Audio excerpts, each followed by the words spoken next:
Hello, everybody, and welcome to the stream. Hello. Hello, Mario. Whoa!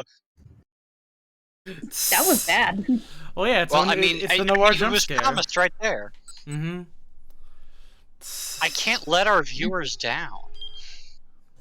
Well, to be fair, like, the last thing literally ended with a Noir Jumpscare.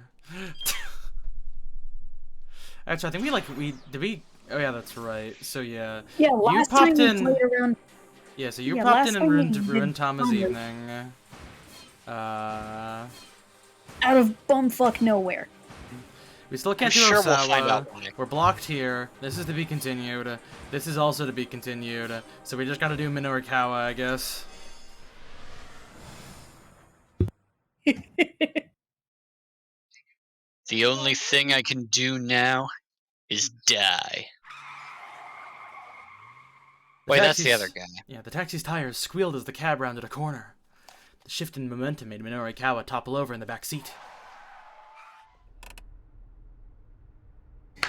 Oh yeah, shit, that was There we go. Yeah, 10 minutes on the dot. the driver announced.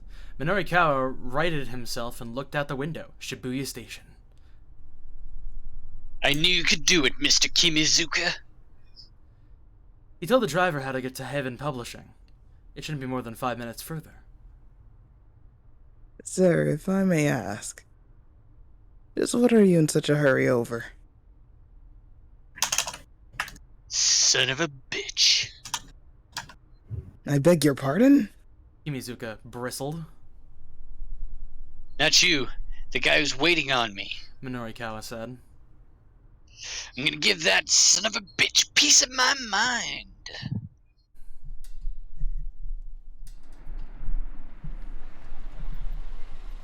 The multi-tenant building where Haven Publishing held its offices came into view. The taxi stopped outside. Minorikawa opened the door as he hurriedly reached for his wallet. Then he stopped. What if the worst had come to pass and he needed to take Toyama to the hospital? Should he have the taxi wait here? Would it be better to call an ambulance? Sir, is there a problem? The driver asked. Wow! I think they said that. I feel like, yeah, it's like you have to be just a little bit quicker to stop him from killing himself or dying mysteriously. Only you were a little bit quicker. I think we just need to see. I'll be right back. Yeah. Wait here. I'll be right back. Minorikawa was out of the cab in an instant, running for the building. Once inside, he avoided the elevator in favor of rushing up the stairs. Heaven Publishing rented out the 3rd and 4th floors. In all likelihood, Toyama would be at the editing department of the 4-star General. Gossip on the 4th floor. I gotta regain my my narration chops. When he got there, however, the door was locked. Mr. Toyama! Hey, Mr. Toyama! He shouted and banged, but there was no reply. Something was seriously wrong. Minorikawa took a deep breath and then kicked the door in. Whoa! Toyama was standing on a stool, about to slip his head through a noose that hung from the ceiling. What the hell are you doing? Minorikawa lunged for Toyama. The two men crashed to the floor in a tangled heap. A pile of clutter slid off a nearby desk and fell on top of them. Minorikawa, what are you doing? Toyama whined. Drag himself back to his feet provides something of a challenge. That's what I'd like to know. Minorikawa's fury was mounting. What the hell is this all about? He jabbed an accusing finger at the noose hanging from the ceiling. Oh, that. One of the fluorescent lights died, and I was just swapping it out. Don't you feed me that bull.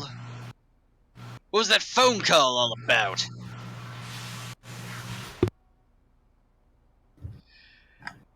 The business about you, how the only thing you could do is die?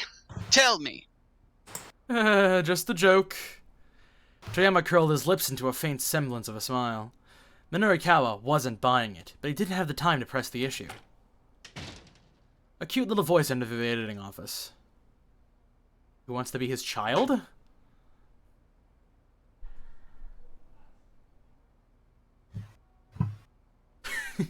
Do I have to be his Oh, kid Sim, too? there you go, Sim. Daddy, I'm back from the store. A little girl came walking in carrying a length of rubber gas tubing. It was Toyama's 5th grade daughter, Hana. Not that. Teru Toyama's only daughter, currently 10 years old. What did I miss? Oh, there was fireworks happening. Minorikawa stared. Toyama, you were planning on using that hose to... He hesitated to end his sentence with, gas yourself to death. Well, you know, it's almost gas heater season after all. The hell it is. Why does your daughter have it? It was a beautiful sunny April day outside. Well, you know how sensitive I am to the cold. This was getting truly ridiculous. Minorikawa got right up in his face. Listen, just explain to me what the heck is going on, okay? He kept his voice low, but his eyes were up, stealing. Hannah clung tightly to her father, gazing worriedly up at the two men. No, it's just, Toyama let out a long, heavy sigh of resignation. Oh! Really? You had to jump from another protagonist. Oh.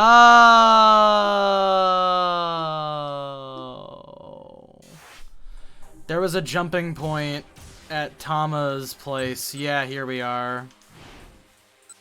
Jump.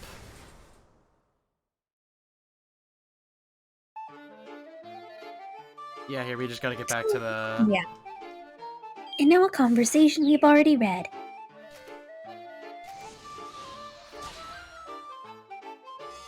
No more sea shanties. I was gonna say, I forgot this was like pirate music.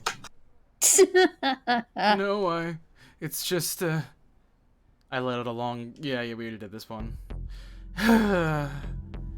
It's the scratch cards that were enforced our general gossip. That's where the problem is. And what is the problem? His new stance. If you shine a light on the cards from behind, you can see where the winning symbols are. Whoa! I messed things up dealing with the printing company. All of this, he gestured vaguely, is my fault. It's my responsibility. So to explain the situation in detail. Word was quick to leak on the internet that there was a way to find the winning symbols, and suddenly thousands of card holders turned up en masse to collect. Heaven Publishing was hit with a massive financial liability, and the employees rushed to flee a sinking ship. Before Toyama realized it, he was the only one left at the company, and he was up against the deadline for the next month's 4-star general gossip. If I have to drop next month's issue, I'll be stuck in debt even deeper. If that happens, I'm finished. Toyama gave a dismal groan. So don't drop the issue. Minorikawa snapped. He pounded his fist right into the side of the cardboard box, but Toyama just shook his head weakly. I've been up for 3 days straight trying to fill the pages. It's not enough. I can't do the impossible. He dropped his gaze to the floor. Countless scratch cards lay scattered about. They'd probably been amidst the pile that had fallen off the desk earlier. Each card showed a neat row of 5 win symbols. You can't know if it's impossible if you don't see it through. I'll never make it in time. Proof. Final stage before printing when the copy or manuscript is checked for errors. Needs to be done by 8 o'clock this evening. Well then, Minorikawa thought it to himself. He let out a sigh, then held his hand out to Hana. Hana, would you mind giving me that hose? Hana gave her father a quick look, then handed the rubber hose to Minorikawa. This won't be necessary. He tossed the rubber hose into the trash, then jabbed his finger at Toyama. Show me the layout and the draft proposal for next month's issue. Hold on a second. I gotta. Where's like? There's a way to fucking get like a clean version of this. I need to make an edit of this where he's saying, "Here's some chalky milk because you're epic." No, not the chocolate milk. Backspace. There we go. Here, perfect. I can work with this. Oh yeah, that's right. You're on Switch. Dear Lord. Oh no, this is a console this is the PC version. Oh, you are on the PC version. Oh, it puts it away when you hit F12. All right, cool. All right, I'll make the chalky milk edit later. God damn it. Tayama blinked a few times in disbelief. Huh? You can't possibly be serious. I'm trying to help. Now show me the layout and the proposal before I change my mind. After a brief, incredulous pause, Tayama hurried off to grab the paperwork. Layout, in a publishing speak, is an outline of a magazine showing which articles will occupy which pages.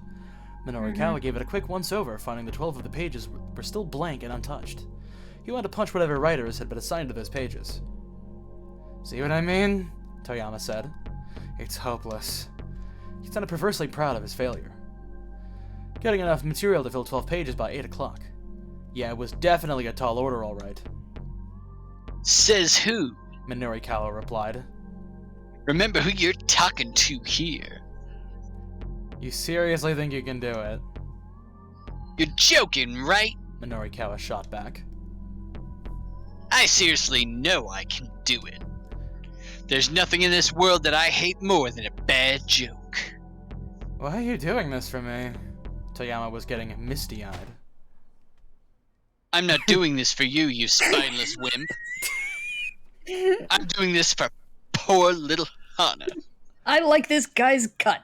Minoru Kawa, I'm so sorry. Toyama bowed his head so deeply Minoru Kawa thought he might put his face to the floor. Don't apologize to me. Apologize to your daughter. Oh, forgive me. Please forgive me, Hana. Toyama clutched her tightly in his arms. The girl hugged him back, on the verge of tears. Hey now, enough of the waterworks. I've got your backs, don't you worry about a thing. Minoru Kawa picked up the draft proposal for the pages they needed filling. The words Shibuya Scuttlebutt Special were plastered across the cover sheet in big, bold type. Okay, so a 12-page special edition block on Shibuya. Fair enough. First in the docket. Drink yourself thin with Burning Hammer. This reeked of a scam. The only drinking more of something would make you lose weight would be if you were mixed with a laxative, probably. Still, there wasn't enough time to tweak the layout plan now. According to the proposed write-up, a product demo was scheduled for 1 p.m. that day. The location printed on the map was blurry and hard to make out, but Minoru Kawa had a rough idea of where it was. It looked like he didn't have much of a choice but to swing by it in the hopes of getting more material. He scanned further along into the proposal. Society of Surveillance. Hidden cameras installed throughout Shibuya. The rise and fall of Shibuya's vigilante squad. Where are they now? Washed up screenwriter showcase. Sexy Squared. Twins share top prize at local university beauty contest. Shibuya now! Black market organ trafficking in Shibuya? Shadowy foreign crime syndicate exposed? Those 7 pieces were to fill the 12 empty pages. That was the plan, at any rate. But there wasn't enough material there to make any headway. The Shibuya Now article didn't even have any proposed content. This sucked hardcore. It didn't look like there was much material for the rise and fall of Shibuya's vigilante squad either. The note suggested that a few years prior, a group of youngsters in Shibuya had banded together to help fight crime in their neighborhoods. At this point, however, things had flipped around completely, and they'd become a gang of street punks themselves. A turn to the dark side. Had the makings for an interesting article, to be sure, but tracking down this gang would take time. Minoru Kawa was personally intrigued by the one about organ harvesting in Shibuya. The rumor was the organs were being smuggled out of Southeast Asia and fenced locally at a tremendous price. There's even a plan to ascertain the authenticity of these claims. Fascinating. If Minoru Kawa was going to be spending all day gathering up the material, though, he didn't have much time to spare for it. Shibuya Now! The rise and fall of Shibuya's vigilante squad. Black market organ trafficking in Shibuya? Minoru Kawa decided that one of those 3 would have to go. He thought about it long and hard as he started the draft proposal. There's a good chance he'd really screw himself over if he picked the wrong one. Finally, he decided to cut.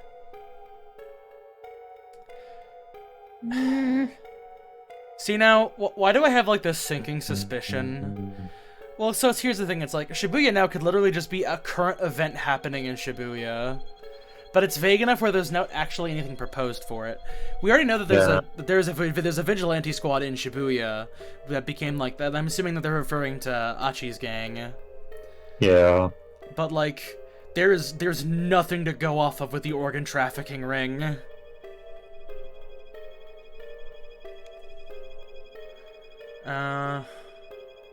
Wait, what if the kidnappers are organ traffickers? I know, but that's my secondary What thought. what if the fucking dudes that God, what was his name? The guy that I play. Oh yeah. Osawa. Mhm. Oh, Asawa's. Oh yeah, Osawa. that's right. He could be involved with the organ trafficking shit. Yeah, because he's already involved in nasty medical experiments. You know Or what? like I'm the going company he to. works for might be. You know what? I'm gonna throw a Hail Mary. I'm gonna see what happens if I pick Shibuya now. He decided to cut Shibuya now. He didn't have enough time to make up an article out of whole cloth. His goal is just to make sure that 4-star general gossip made it to the press after all. Society of Surveillance. Where are they now? Sexy Squared. Those 3 pieces had individuals slated for interviews, but no appointments have been made with any of them. Unscheduled interviews were a dicey prospect. Norikawa decided to call them up on a cell as he made his way down the list. The only one he managed to get a hold of was Shinosuke Owari? Owari. Oh, Alright. Owarai. Alright. From Where Are They Now piece. He said he was willing to give a 15-minute interview after 2:30. Norikawa sighed. He just had to get material from the others in a more impromptu fashion then. Putting his nose at the grindstone, he started throwing together a schedule for the day. It was possible to get all that material and write it all up and still finish the whole thing by 8 o'clock? It was no use. No matter how he tweaked it, none of his simulations ended with him having proof ready on time. She needed one more thing, and that was another writer. Minorikawa zoomed through his contact list, calling up all the freelancers he knew. The results were depressing. Answering machines. Overseas on business. In the hospital. Currently doing time. Before long, he'd called everyone he could think of except for one. Novice freelancer Chiaki Iso. Chiaki was a bit of an odd duck, a reporter who was scared of talking to people. Norikawa had never known anyone who became so hopelessly flustered in a one-on-one setting. If she couldn't talk to people, she clearly couldn't do interviews. And if she couldn't get any real interview content, she wouldn't be able to write much in the way of a copy. Would she come to his aid if asked? Quite possibly. Quite probably. Nah. Blah, blah, blah, blah. The issue is whether she would hinder him more than help. That text means it's in her thoughts.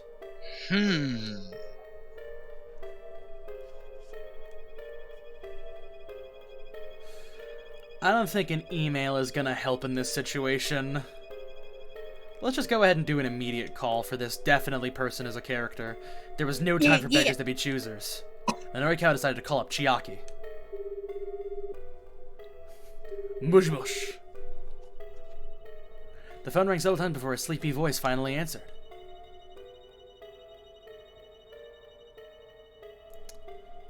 Who wants to be, Who's Rindy?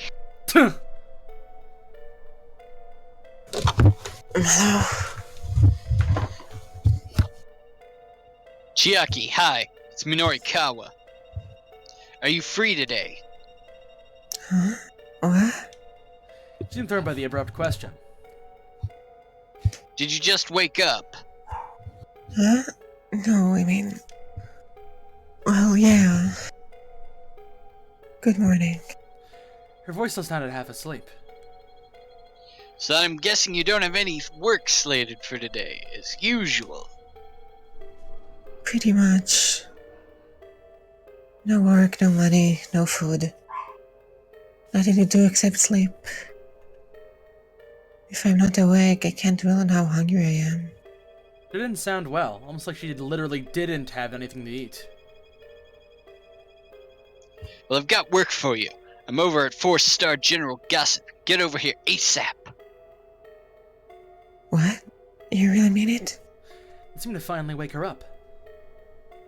Yeah, but hurry. Minorikawa decided to assign Chiaki to the rise and fall of Shibuya's vigilante squad. First, I want you to take a look around Shibuya for this group of vigilante types. By vigilantes, you mean people who have volunteered to help prevent crime?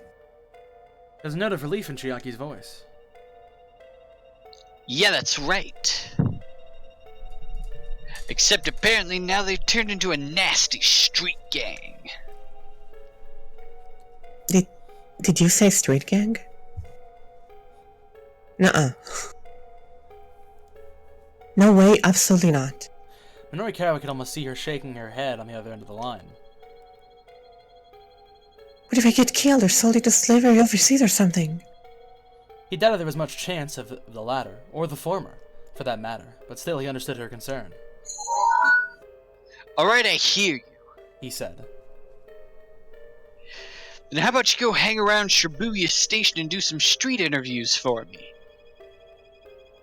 Street interviews? There was a nervous waver in Chiaki's voice now. Yeah, just talk to normal, regular people walking around outside the train station in public. That should be fine, yeah? But Mr. Mino, street interviews aren't really my, Apparently it's beyond her capacity to give him a simple no. No buts. Just interview at least 10 people and get me an article by 6 o'clock. Okay. Minorikawa had originally planned to axe the Shibuya Now piece because it didn't have any content, but getting some quotes from people on the street would at least make for a useful filler. That gave him a sudden idea. Take on the vigilante story himself and have Chiaki handle Shibuya Now. Okay, so that was a non-question, or that was a non-answer. There's plenty of work to help to keep the people occupied throughout the day. The more time-consuming organ marketing story would have to be cut. After explaining what kind of interviews he was after, Minorikawa hung up. Okay, I've gotten us another writer. We'll get through to Yama, somehow. Toyama shrugged grimly. Yeah, well, the thing is, there's actually one more problem. Are you kidding me? Minorikawa couldn't hide the irritation in his voice. What is it now? The loan company is sending a debt collector over at 4 o'clock. But as you can imagine, I don't have a single yen to give them. That's less than ideal, yeah. So what's the plan? Well, they said provisionally that if next month's issue gets published, they'll be willing to wait on repayment. There's no problem. The issue's coming out, guaranteed. But they're not gonna take my word on that anymore. I'm gonna need to prove it. If we could fill, say, half of the 12 pages by the time they show up, I could probably convince them. Alright. Minorikawa said wearily. So for starters, we need 6 pages by 4 o'clock. They had to get all 12 pages done as it was. They made a perfect midpoint to shoot for. Any other problems you'd like to let me know about? No, Toyama said. No, that's all. I really am sorry about this, Minorikawa. Again, he bowed his head low. Minorikawa felt I don't know, because Minorikawa felt distinctly awkward. He had known Toyama for years and had never been known kowtowed. Sorry, I'm having trouble parsing words right now. To like this before. Yeah, well, just let me handle it, alright? Minorikawa unfolded a map of Shibuya. The first order in business was deciding where to begin getting content. He marked this editing office with a circle, then considered where to head next. Diet drink sales demo, center guy. Where are they now? Sakura Gauka / theater race. Society of Surveillance, Dogazaka / Endo Electronics. Sexy Squared, Midoriyama Academy.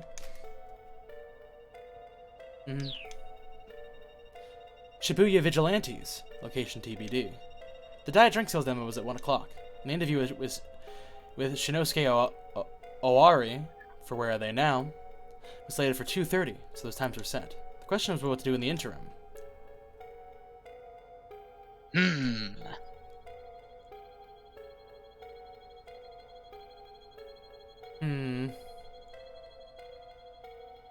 Well, we know he's going to that diet drinks place, but I think if we go Oh, but early, no. Oh, yeah, wait, because it's like I think he went early, and that's what caused the problem to begin with. So we should that's probably. what I'm thinking. Yeah, so he probably just needs to go to Dogenzaka and check out the electronics store. It was a bit of Wait, a hike. isn't Yeah, Endo that's- where Achi works? Yeah, that's Achi's store. Huzzah. It was a bit of a hike, but maybe he could go to Dogenzaka and check out Endo Electronics. Yeah, that should get him what he needs to put together the Society of Surveillance piece. Okay, I'm heading out. This is also another good shot for the chalky milk meme. Jesus Christ. Not Dude, that you You got button. some chucky milk. Dude's got meme posing potential. Mm-hmm. And don't even think about doing anything else stupid while I'm gone. Here, where the fuck is the goddamn hiding button? There we go. Got it? Minorikawa hustled out of the editing office, hoping Toyama would take his admonition to heart.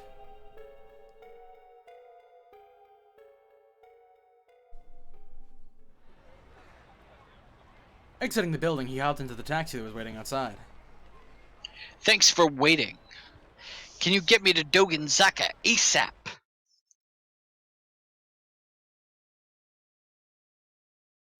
Yeah. Son of a bitch. Minorikawa bristled. I beg your pardon? He looks like an older James That Rolfe. son of a bitch you wanted to give a piece of your mind, sir. Was he waiting for you like you expected? Oh, yeah. And I damn well did give him a piece of my mind, too. I'm glad to hear it, sir. The taxi sped off. You got your first repeating role, B! You did it! Yay! Minorikawa pulled up the proposal and looked it over again. The idea for the surveillance story revolved around the claim that the hidden cameras had been installed throughout Shibuya's shopping districts, upwards of 500 of them. Supposedly, there had eliminated lots of blind spots, and the crime rate in the area had dropped significantly. The cameras were managed by Daisuke Endo, the owner of Endo Electronics, and chairman of the local downtown committee. That was Minorikawa's first mission back. He needed to get this guy's story. Scanning the side of the road, Minorikawa finally spotted a rundown electronics shop. The sign out front, which looked like it might fall off at any moment, read Endo Electronics. Right here's fine. The taxi stopped, and Minorikawa pulled a 10,000 yen bill from his wallet. Keep the change. He said. What? Look, don't sweat it. Why is his finger pointing so aggressive? The name's Oh, Minoru dear. Minorikawa, and I'm a freelance writer. Look at this dude. I care about two things, what's real and what's true. There's real worth to what you've done for me. That there's a token of my appreciation. It's not much, but please, take it. Minorikawa slid out of the taxi and headed for the electronics store. Never mind, I spoke too soon. I guess the taxi's gone now. It's okay. You're 50 yen short. Inside, Endo Electronics looked more like a mountain of hoarded junk than an actual business. Yo, let's get a Woo TV! Hey, is the Towering part-time warrior here? Towering piles of ancient appliances stretched out towards the ceiling. Old television sets with dial knobs leaned over a computer with 5-inch floppy drives. That is not Oh, the right wow. button. Uh-huh. What possible use could there be for all this outdated stuff? Mr. Endo, are you in here? Minorikawa called out. Nobody came to greet him. The shop was definitely open, though. Surely the proprietor hadn't left it unattended. Hey, Mr. Endo. Come on, I know you're in there. After a short wait, Minorikawa heard sounds from the living space behind the shop. It opened to reveal a tired-looking middle-aged man. Anyone specific want to be him? I'll fucking take him. Oh, you can have them. Alright. Yeah, what do you want? Are you Mr. Endo? Minorikawa asked. I am, the man said guardedly. And And I'm sorry, but I'm in the middle of something at the moment. Could you come back tomorrow, or Please just give me a minute. I'm a freelance writer. Name's Minoru Kawa. Minoru Kawa showed Endo his business card. This doesn't make any sense for the viewers at home, but during D&D, Noir's character loves giving out his business card to people. I'm writing an article for 4-Star General Gossip. Magazine piece, huh? Precisely, so if I could have just a little of your time today. Can't wait for the reveal that all of those business cards are like enchanted or some shit. The phone rang, cutting him off before he could get down to business. I'm sorry, you'll have to excuse me for a moment. Then I reached into the clatter and pulled out a telephone. Hello? Endo Electronics.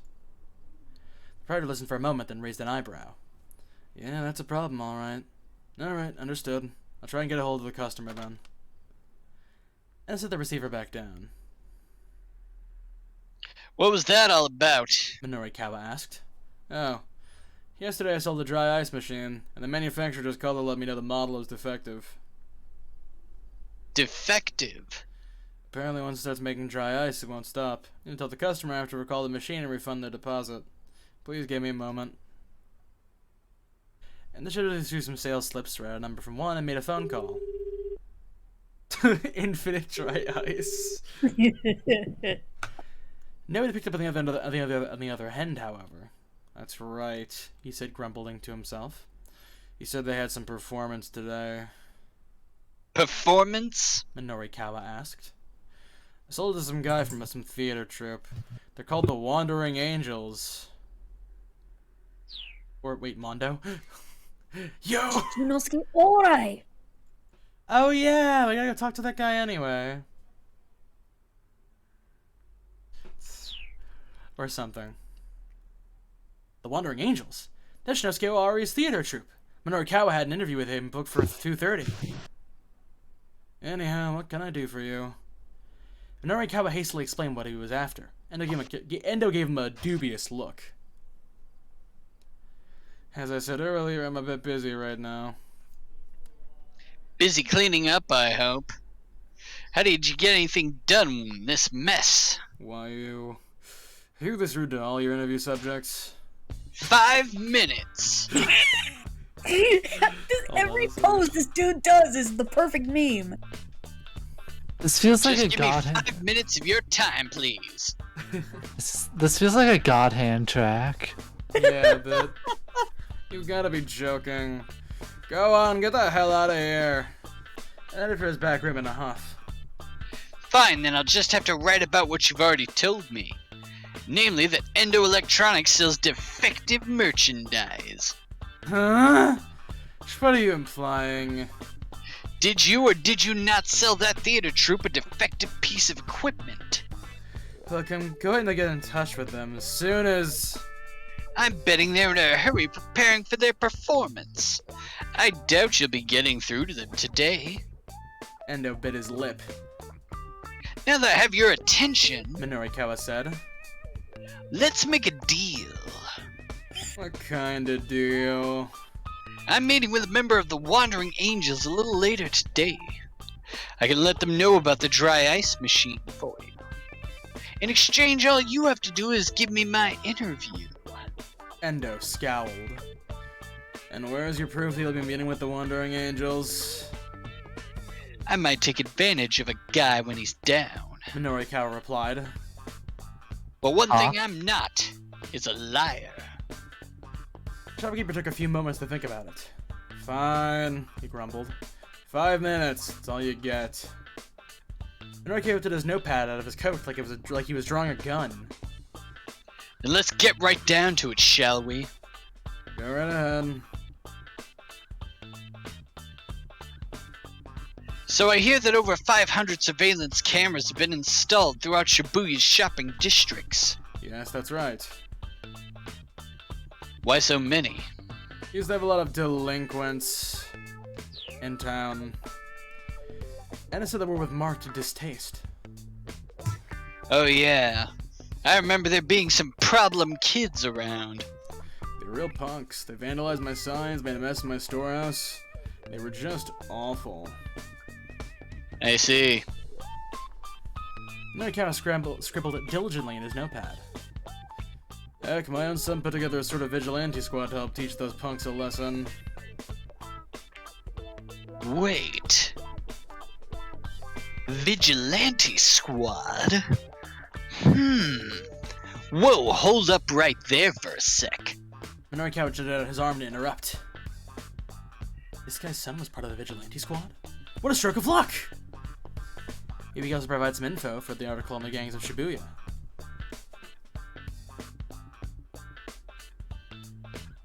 I think that's him. Yeah, it's you, yeah, go ahead. Sorry, I don't mean to get too far off topic here. But could you tell me the name of this group your son belongs to? They call themselves SOS. Part of themselves by being the top gang in Shibuya and that. All that.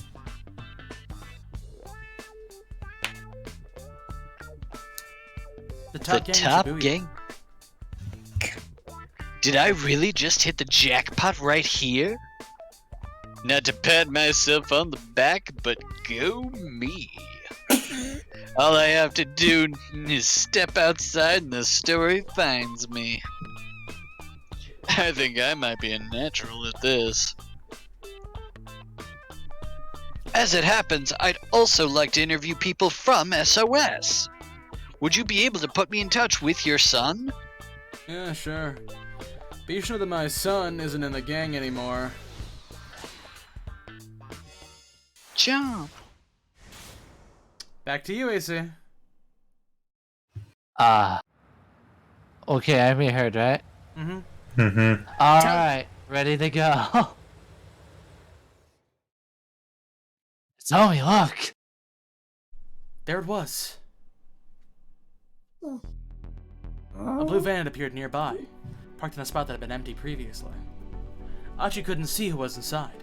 There was definitely something fishy about it. Besides, there weren't any other blue cars around, so this had to be it. He'd been right. The crooks had come back after all. I'm gonna go take a quick look. Achi said. You were here. Before he could carry out this plan, Hitomi jumped to her feet, with which he rushed towards the van. Oh, hold on, I said wait! She wasn't slowing down. Achi caught hold of her arm. Wait! This could be dangerous. What if the kidnapper's in there? This is some Zero Escape ass music, holy shit. You know, like my sister's in there. I have to go help her. Achi knew full well what it was like to be impulsive. This is one situation where cooler heads would have to prevail. We can't just hang out here. She insisted. What if the car takes off again? That's why I said I was going to take a look first. But isn't that dangerous? What if they do something to my sister because some random guy comes snooping around? Wait. Sorry, there's a bubble thingy that was literally in the middle of the dialogue. Oh, huh. Yeah, you got a point. Right? You're making him more villainous with every sentence. I'm trying to get this voice thing figured out. Give me a minute. Achi thought as fast as his little pea brain could. The criminal told Hitomi to get into the van. Wait a minute. There had been some specific reason for that. What if they were planning to abduct her as well? Whatever the case, he couldn't just let her go.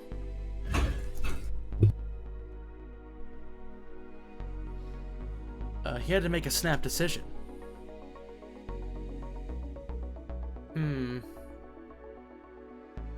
Well, she's been kidnapped before. True. Yeah, but if she goes in the van, then Osawa's got another bad end. Yeah, maybe we should have him go first. Look, just let me go first. I don't want to put you in any risk.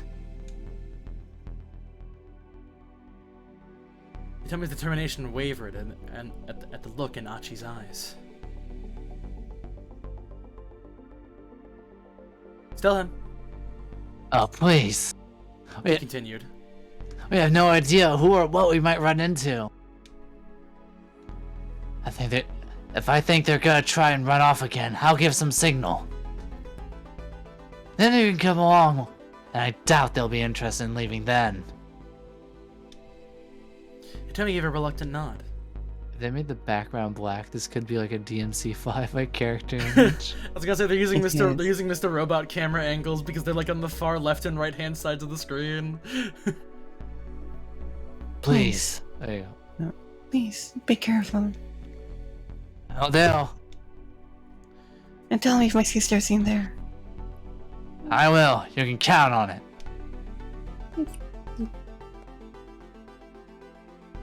Achi stepped out into the open and started walking towards the van. He tried his best to look as if he wasn't paying attention. Yep, I'm just an ordinary passerby. Just an ordinary passerby. As he got near, he tried to sneak a glimpse inside. The van's dark window film made it hard to see who might be inside, or even how many people. Casually, he Completely moved closer, normal. still to get a better look. Totally normal. Suddenly, the sliding door burst open, and several people jumped out. None of them were Japanese. The moment Achi was surrounded. Oh, what? Hey, what's the deal? Achi said. He let out a little chuckle. Man, that thing must be packed. How many seats you guys got in that thing anyway? He took another step forward, the vehicle, and looked inside. Yakuza fight scene begin. One of the men pulled a knife from inside his jacket, thrusting out in Achi's direction. Probably just meant it as a simple threat, but on reflex, Achi went into self-defense mode, kicking him right in the jaw. There's a loud crack as his foot connected. The man dropped out like a light. The other stared, then rushed him. Well, this shirt hadn't gone as planned. So you take it back now. The damage was done. Achi was just going to have to take out the rest of these punks too. He nimbly shifted his feet, evading their initial attacks. that one guy just looks happy to be here. Can I ask a question? Look at him. Yeah, what's up? I have a question. Is the italicized text, is that like the character thinking? That's supposed to in be normal- internal monologue, but sometimes they just kind of like fumble it. My bad. If you want to say it, you can. Oh, that sure hadn't gone to plan. Too late to take it back now. The damage was done. Yeah. Evading their initial attack. Having to take these guys on 3-on-1 wasn't going to be pretty.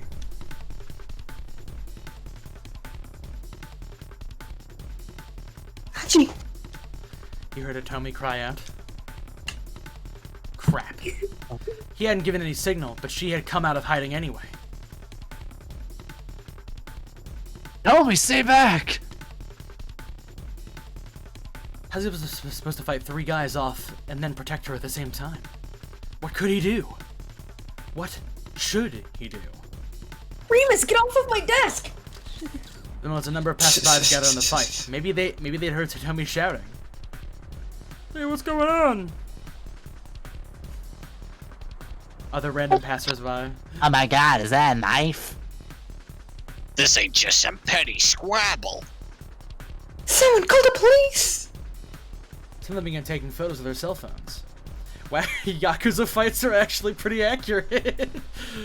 Dude, that one dude in the blue jacket looks so fucking confused. He looks like a homosexual, bro. He's like, what's going on over there?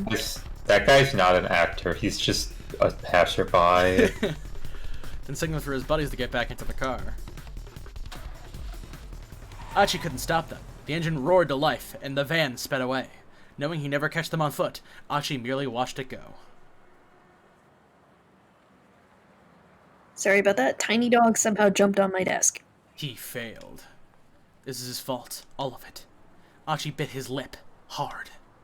How could he possibly face Hitomi now? Pretty easily, it would seem. Achi. Hitomi's voice was hollow, empty. Achi stared down at his feet like a scolded child. Sorry. I didn't see whether your sister was in there or not. I see. The words, so simple and matter-of-fact, stung him to the heart.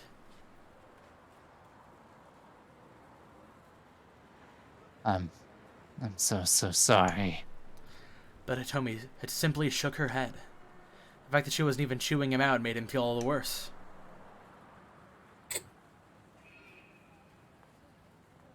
I know I messed up. Val. He was going to say, I'll make up for it somehow. But he froze with fear what he saw next. Oh shit! Oh, fuck! Across the street staring at them was the man with the cane. Gun! Tell me it's him! They had to get out of there. He grabbed Hitomi by the hand and bolted down Dokenzaka. The assassin followed, staying on his side of the road. Achi wasn't sure what to do. Should he try heading into the alleys? Listen, you look at this dude's outfit, and you're telling me you think of Adachi for like a split second. No, I think of Kiryu. What, with the gun? I think more of like Adachi because the name is so damn similar. Should they try heading into the alleys and side streets again? No, it was more dangerous to head someplace where there'd be fewer witnesses. Best to stick to Dokenzaka for now. The man wouldn't be able to gun them down if they managed to lose themselves in the crowd along Center Guy first. Besides, this guy had to use a cane. Achi and Hitomi could outrun him. Hand in hand, they sped along Dokenzaka and through the intersection in front of the 109 building.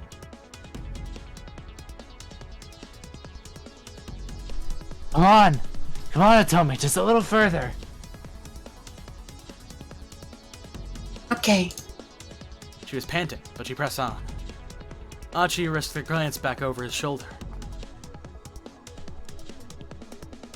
He stopped in surprise. What's wrong? Hitomi asked. That guy, he's not following us. Is that your character over there? No, He that was left a on a fucking. motorcycle. There was a fucking motorcycle on my street. No, but like in the background of this like Yeah, that's my image, is character. that your Yeah, character? that's Detective Man. Okay. Does he not care? Did he tell me he's right there? he doesn't fucking notice because he's stupid. The slope leading down to the intersection wasn't all that steep. Strange that the gunman hadn't bothered to pursue. So there's no time to worry about his behavior right now. Tell me, can you still run? Yes, I'm on the right. Then this is our chance. This way. He was right. Oh yeah, that's right. Wasn't that when he was having the fucking phone call with his goddamn girlfriend's dad? Yes. He missed Hitomi by that much. They needed to put plenty of distance between them before the assassin came after them again. They also needed to find the van again and rescue Hitomi's sister. Be able to find it and yet stay hidden from the man with the cane? Achi wasn't sure one way or the other, but with Hitomi in tow, he hurried onward along Center Guy.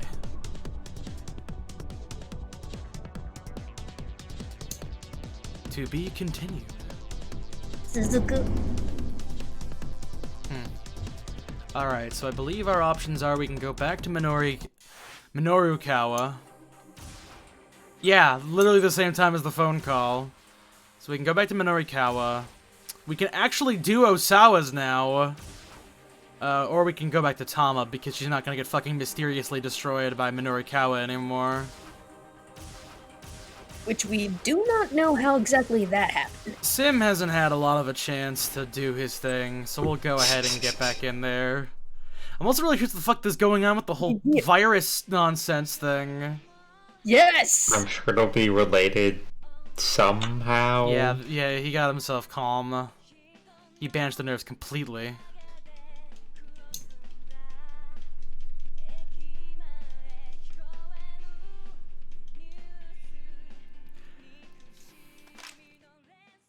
And loves J-pop.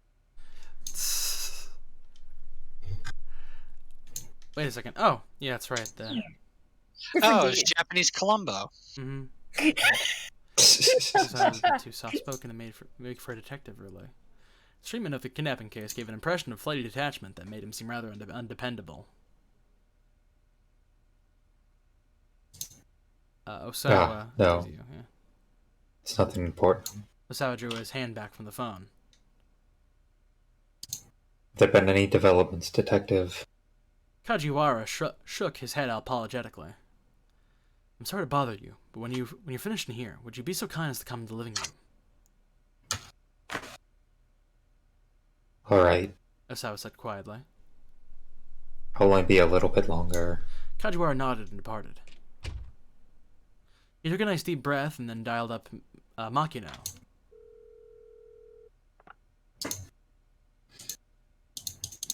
I believe Makino is the CEO dad person. That's a pretty good one, Render. Who wants to be the mysterious older individual who's in charge of the company?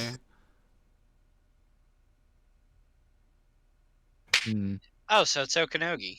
Ah, well, I was about to say, I guess that's my job, and Nora's like, oh, it's Okanogi. I'm like, guess that's my job. Has there been any progress? Dial it back. He does not sound like that. Has there been any progress? There you go. Makino I asked apologize to if pick I up. went over. I was scared it sounded too Defaulted similar to just have a Achi. coat of It's slime. fine. His voice was somber. No, Osawa nothing said. much yet. A tiny sigh came from the other end of the line. I see. And what can I do for you? Sir, I'll just get right to the point. Have you conducted clinical trials using the antiviral drug?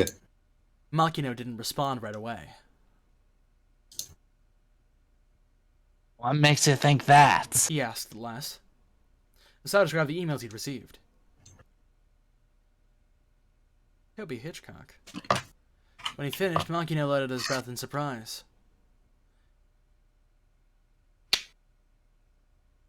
AC, Not over the phone. he said. We'll discuss this in person. I'll head over to your place when I'm done here. As soon as possible, sir. As soon as I can manage. Makino said. You're not the only person who's busy. With that, Makino hung up. There was no doubt about it then.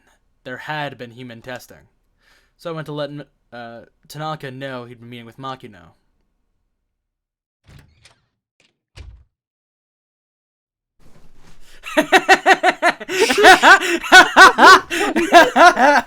All the perspective. Oh my god! Was He's this so made in Blender?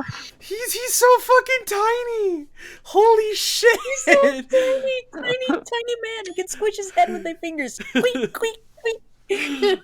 Oh man, that's funny. Look at this menacing A pose.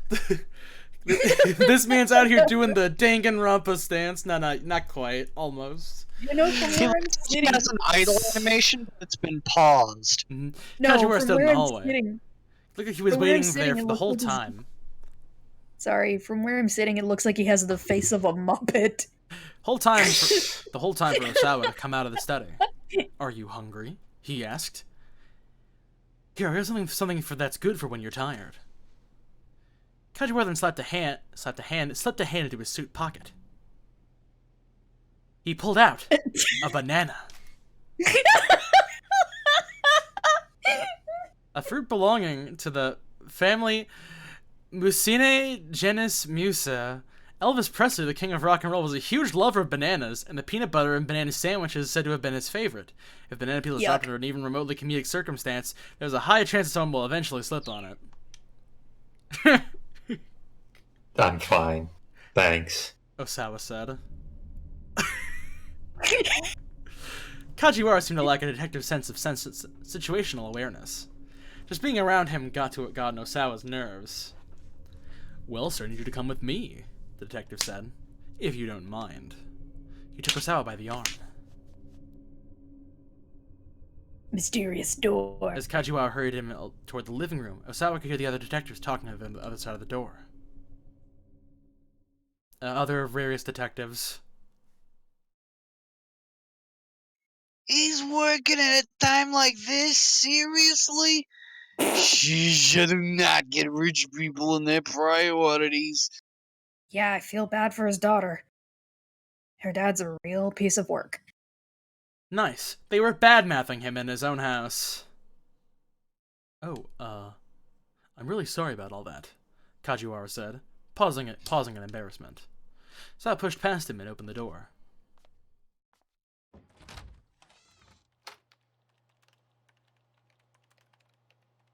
Con, which one did you voice? That one. Yeah, you know, that one. That one. A number of police detectives had holed up in the living room. They went suddenly silent as Osawa entered.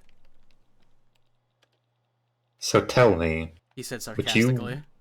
you rather I stay here weeping as I watch this disaster unfold? Detectives winced and grimaced. Forgive me for not being a perfect father. He added, his hostility building. Kajiwara stepped forward to intervene before things got out of hand. Now, let's not be touchy. I am not being touchy. Osawa snapped, but he knew full well that he was. These guys had the time to sit around backbiting him, but not to go out and bring Maria to safety. Already close to a half a day had gone by without any new developments. The ransom demands had come in the previous night at 8 o'clock. Maria had been abducted roughly an hour before. A flashback time. Tomorrow, 10 a.m. by Hachiko in Shibuya. Have the sister Hitomi bring 50 million yen. If not, the girl's life is forfeit. I don't know if I was supposed to read that. Just a random kidnapper, it's fine. We have no idea who the fuck that is, actually. The kidnapper called only once, so the police weren't able to run a trace. This looks like it should be in a Silent Hill game. Just, like, remove the other detectives and put a fucking, like, filter over the place so it looks, like, awful and runny, and there you go. Even the track seems reminiscent. Oh yeah, Hitomi. A lot of the scenes here in Osawa's remind me of some psychological horror biz. Mm-hmm. Maybe that's his central theme? So yes. I'm getting a very Michael Crichton vibes. This is your character, Rende. I'll do it. Hitomi said. I can see it. Anything for my sister. She didn't hesitate in the slightest at the suggestion that she might make the ransom handoff. Osawa was staunchly opposed to the idea, but the police were of the opinion that it was better to acquiesce to the kidnapper's demands. Ai's reaction, on the other hand, baffled nearly everyone. Oh yeah, that's right. You played the wife, B. We don't have 50 million just lying around. Are the police going to be putting that together for us? Kajiwara stepped in to reassure her. If it comes down to it, the police will be able to help raise the money. Okay, go ahead then, do it. I need you to pay it back afterwards, though. Oh, holy shit! Why? Oh, hell! God damn, what the fuck? Well then, what's the point of that? Ai's voice spiked up to a piercing shriek. Calm down. Osawa told her. You're making a scene. Ai turned away in a huff. It's alright, detective. Osawa continued. Talk to the bank first thing tomorrow morning and figure something out. They don't have like a ransom note for their daughter fund. Damn. At that, Ai stormed out of the room. Kajiwara bowed his head several times in apology. As soon as Hitomi has made contact, we'll apprehend the suspect and take things from there. What? Hold on. Won't that put Maria in danger? Wait. If we let the kidnappers get away with the money, we have no proof that he will return to the hostage safely afterwards. There was a certain logic there, Osawa had to concede. I see. He said.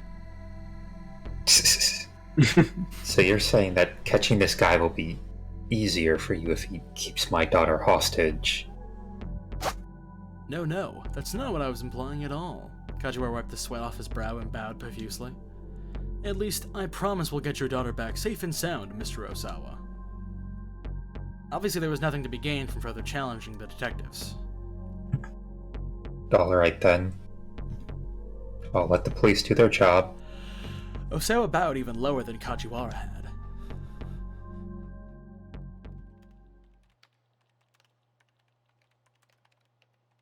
Oh. How long are you just going to luff around? I shrieked as she stormed into the room. Hurry up and arrest this guy. She was becoming increasingly hysterical. An hour had passed since the suspect had taken the money, and yet the police had made no effort to apprehend him. The police apparently had a rule against discussing an operation before it was fully resolved, and so the Osawas had been left in the dark. But they had overheard the task force talking over the wireless, and it appeared that they were deliberately letting the suspect roam free. Hey, I snapped again. Why is this operation being headquartered out of their living room? that's so weird. Just Also, roll why do with it. they have to pay back 50 million of a ransom if you catch That the I guy? honestly cannot explain. If you catch the guy, then you get the 50 million that you raised Yeah, back anyway. don't you just get it Maybe- back? Maybe Yeah. maybe it's just a thing in Japan. Scammers, all of them. Fuck the police. If we stay with our money, you're gonna reimburse us, right? Osawa scowled. She made it sound like the money was more important than Maria's life. Hector's exchanged uneasy glances. Do you want to build up the divorce meter, or will you say nothing? What you gonna do, son? What you gonna do? Build a divorce meter, build a divorce Let meter. me flip a coin real quick. You either kill or be killed. What you gonna do? Say nothing. Oh. Osawa says nothing. Nothing. But now he was accustomed to Ai's coldness towards the two girls.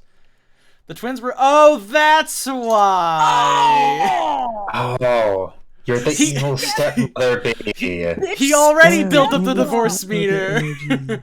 Okay. Damn. All right. He's gearing up for that second one. The twins were Osawa's daughters from his first wife, who passed away 15 years ago. I had no blood ties to Maria or Hitomi herself. Well, I continued. are the police going to reimburse us or not? She glared pointedly at Kajiwara. Well, right now we're focused on making sure Maria is safe. I stormed up to him, shouting right in his face. Stop dodging the question. Answer me. Bitch. Yes, of course. Kajiwara squeaked. Maybe, would you like something to eat to help you calm down? He held out a banana. You like I smacked it out of his hand. I'm not taking your scrawny-looking banana. What do you mean, what a waste? You can, Oh, it's fine. It's just a banana. Maybe he got It's a bruised. banana. Pick it up. Yeah, but it's Oh his dear, banana. what a waste. Kajiwara scrambled to retrieve the fruit from the floor. And these days, if I were him, I'd be grabbing my banana.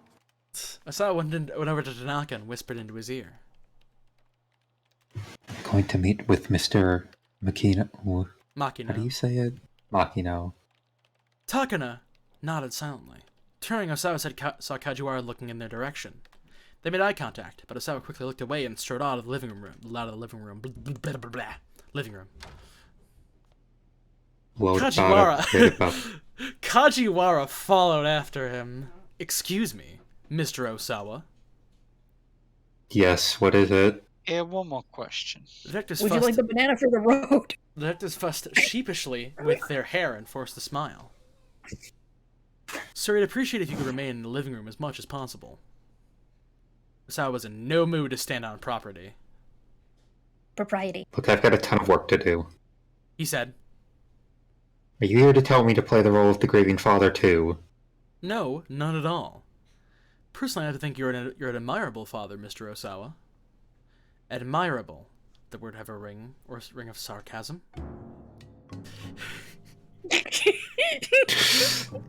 I can't tell if it's like he's just getting further away from him as this is happening. It looks like he's on his way to the red room. He had no way to tell if Kajiwara was being forthright with him or not. You're no ordinary fellow, Mr. Osawa. You're a genius. Genius? Yeah. Osawa made a skeptical noise. Am I mistaken, sir? You've made very important strides in the field of virus research. Or, well, so I've been told. So I wasn't sure how to respond. He never considered himself a genius. He was just someone who was more interested in viruses than he was in other people. Everyone who is a genius is also a little bit odd, after all, Kajiwara went on. Probably he intended it as a compliment, but still. And I mean, there's nothing wrong with weirdos.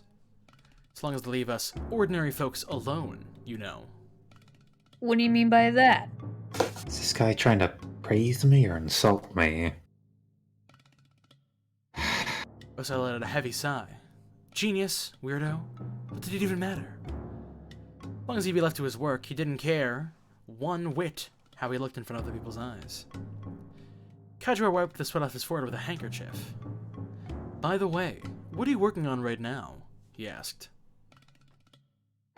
Afraid you wouldn't understand even if I explained it to you. Osawa replied. Right. Precisely.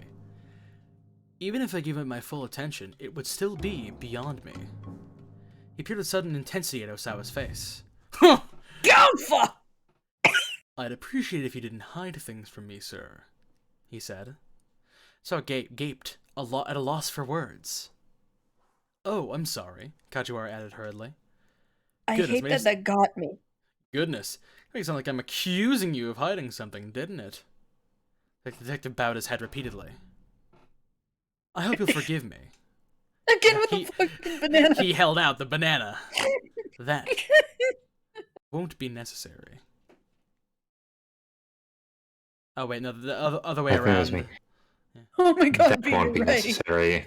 How about this then? I pulled out a bar of chocolate from his pocket. No, thank you. Does this guy just carry an endless food supply wherever he wants? Oh my, Kajiwara murmured. You geniuses really are tough to sort out. He inclined his head, mumbling to himself for a moment. What can I get for you then, sir? What I'd really like is some time by myself. In days of exasperation, Osawa felt his way to his study. Locking the door, he finally let out the breath he'd been holding, then his eyes aligned on the bookshelf against the wall.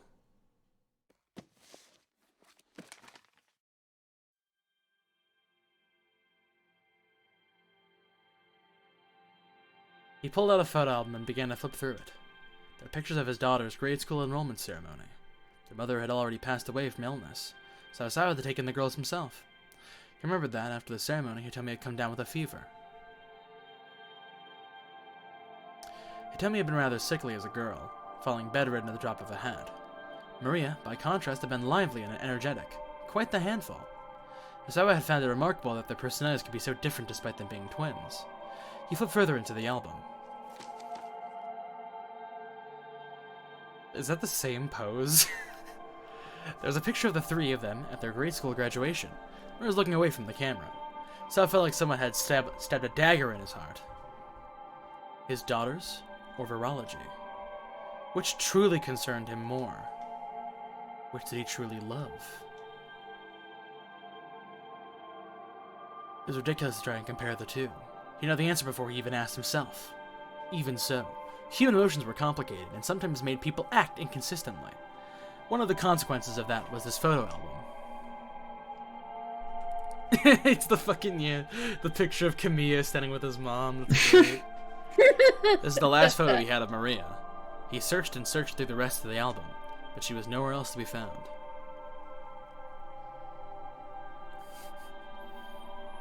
What a horrible parent. Wow. Oh, wow. To be continued. Suzuku. Also, Alright. Kamiya's jacket looks badass. Oh yeah, Kamiya was always sick as fuck. So then, yeah, let's see. So Tama's pretty far behind, and Minori, is Minori pretty close to Kawa. catching up. Yeah. So let's see then. Yeah, I think we can just go back to. Can we? I think we can. Yeah. Yeah, because they're not gonna get jumped by fucking Minorikawa anymore. Nope. Which we never really got the context for that. Oh, this is stuff we've already seen. Yeah, this is already the same stuff.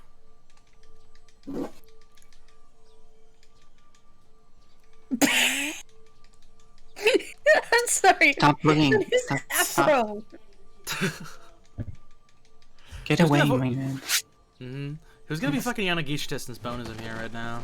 Oh yeah. I'm I feel sorry. like I feel like it's like a three-way coin flip between me, AC, and Noir. Well, it depends on if What now? he's supposed to sound funny or slimy Look at him. Maybe I a think mix he's of supposed to both. sound funny. or British. Why does this man have No, an afro? wait, why British? Exactly. I would say both Keeps slimy you on your and toes. Nobody expects the British. I don't know. Oh no, This is he's not- slimy, funny, and British. What can we do? Yippee! Oh no. Blimey! What are these hips? Please be gay or you're European. Thank you, Rindy. Oh god, I love Avenue Q. 2 million But yen. that wasn't Avenue Q. It wasn't? No. Oh, well, where the hell was it from? It's not a Family Guy sketch, is it? No. No. Legally Blonde, isn't it? Yeah, Legally Blonde. Oh, there you I was go. gonna say, I don't think Really Rindy long. would have been singing it if Legally it was from Blonde the Family Guy. musical. Oh, I see. Okay, thank you. Just hand out some samples. Yeah, I think we're still here. Yeah, okay, Yep. we've already done this bit, the Just necklace, a and all that flashback fun stuff. scene.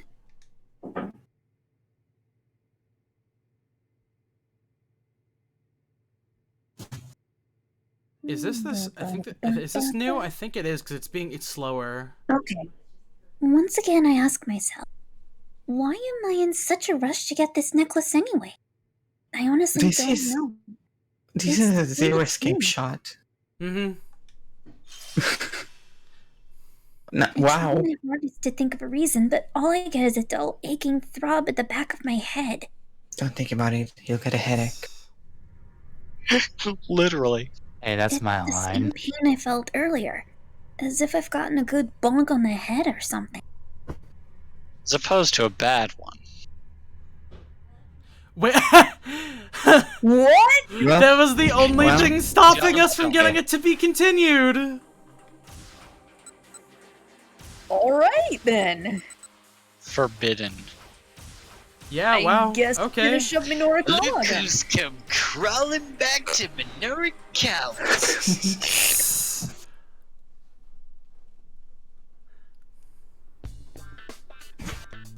Yeah. Okay. Ready to this bit. Yeah. Here we go. He's isn't the gang anymore. Oh, Minorikawa hesitated. guess he's of no use to me at all whatsoever then. Oh, believe me, I know how you feel. Endo's face spoke volumes. There's no point interviewing Endo's son if he wasn't with the gang anymore. He figured that Minorikawa's run of good luck would end eventually. Still, he'd gotten a lead in the form of a name, SOS. That was progress. Alright, so back to the matter at hand. He blew his notepad back open. What did you decide to do about these juvenile delinquents? I set up a tiny little web camera. Never break my property. I see. And I'm guessing the webcam did the trick? Sure did. So then the other local businesses heard something about it and started asking me to install some for them. Web cameras are particularly expensive, so it wasn't too tough to set them up all over downtown. So who's in charge of these security cameras? Members of the downtown business committee take turns. These cameras are connected via a wireless network that business owners can access the area. How's your security for this wireless network? Oh, no problems on that front. And it seems surprised at that question. All the footage sent over the network is fully encrypted. But still, people can't feel too good about being oh yeah, that's you. Yeah, it's you. But still, people can't feel too good about being recorded on camera without their knowledge, don't you think? Minoru Kawa asked. Shopkeeper's expression darkened. He looks very bleak right now. You have to strike a balance between crime prevention and protecting individual privacy. Uh-huh, and who determines what that balance is? Minoru Kawa let out a note of challenge slip into his voice. That would be me. I've been trusted with the management of security cameras. I see. He looks so dubious. So essentially, you're providing your own moral oversight. Are you implying that I'm abusing my authority? Endo shot back. I'm doing this in the name of public order. Right. You've had your 5 minutes. Now get out of here.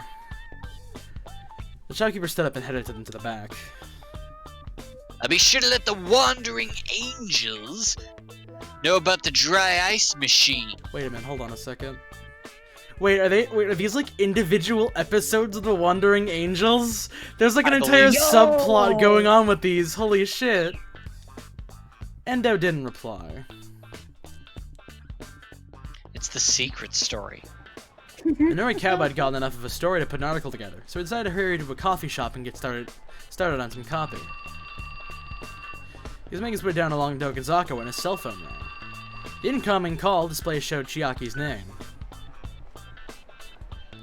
Chiaki, what's going on? Oh, it's no use. I feel like she was on the verge of tears. What's no use? I can't do this. I just can't talk to people passing by on the street. What? Why not? It's just, everyone seems so busy when I'm walking past. I super get that. If I try to interrupt them, they're gonna be all mad at me. Well, who the hell cares if they get mad? Minoru Kawa is ready to start ripping his fucking hair out. I don't want them to be mad at me. She whimpers again. Well, this isn't about what she wanted, was it? She's be working, not whining. Look, Chiaki, you need to get me those interviews, period. Do I make myself clear? He hung up before she could squeeze in an objection.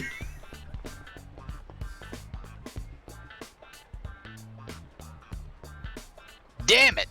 Minoru Kawa muttered. Just what I needed. One more thing to worry about. He pulled at his hair a few times and cast his worried gaze in the direction of Shibuya Station.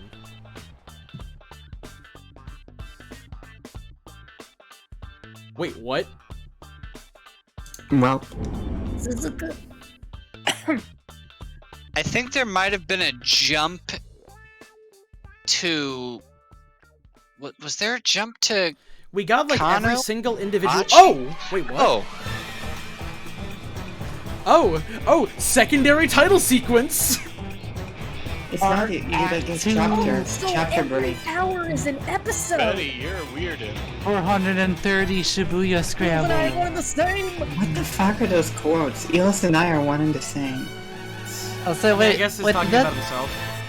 did this track go into like Smooth Criminal for like half a second? Because I heard that da. Okay, so here we go. Okay, Hell if everybody I is like, know. okay, everybody's caught up for like this next bit of the game, I suppose. All right, So so who do who's you want to first start with off the with next then? one? Actually, Back to top.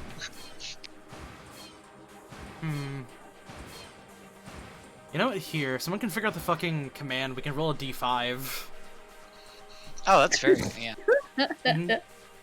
Yeah, But who's like number them. Who's one? Who's five? So starting from Kano, it's 1 through 5. 5. Hold on. So it would be so Yes, like if we're one. following. Okay, so One. starting from Kano to the right. So then it would be Oh, Kano is that's 1, your- Minoru Kawa's 2, Osawa's 3, Tama is 4, and Achi is 5. So, Actually, or two. Oh.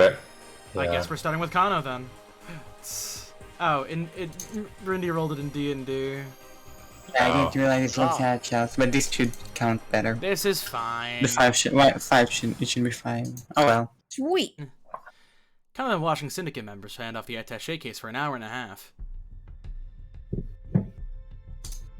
still had no idea where this relay might be headed. The man he was tailing now was about 10 meters away, close enough that Kano could close the distance and apprehend him at a moment's notice. But his orders remained the same: follow and observe.